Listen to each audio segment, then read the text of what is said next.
Once upon a time, a mad doctor roamed the heart of Africa searching for the perfect experiment. He was truly insane, but he was also an absolute medical genius. His name was Dr. von Giraffenstein. He absolutely loved to experiment on cadavers and electricity. He was absolutely infatuated with the local wildlife of Africa.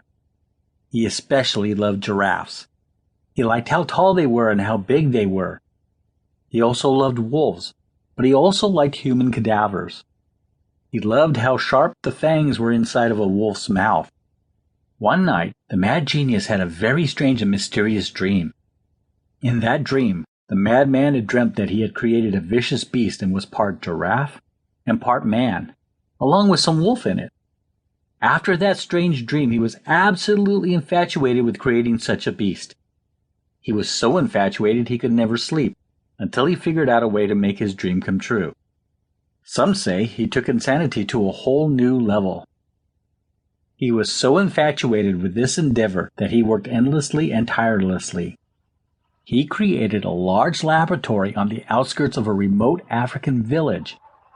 He bribed a few locals to allow him to have one of their deceased relatives. He happened to be a dead Frenchman.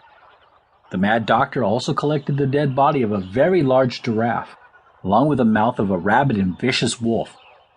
It took the mad genius hours of surgical interventions, but he was able to fasten all the parts together.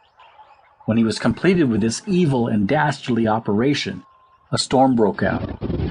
Giraffenstein then stuck an antenna into the brain and the heart of the beast. The insanity of it all was that it actually worked. By the end of the storm, a new kind of beast rose from the depths of Giraffenstein's laboratory. The evil genius cried out in victory. The madman was so happy he began to cry. His celebration was cut short when the beast he created glared at him and bit his head off. Directly afterwards, the beast ran away. It ran until it couldn't run anymore.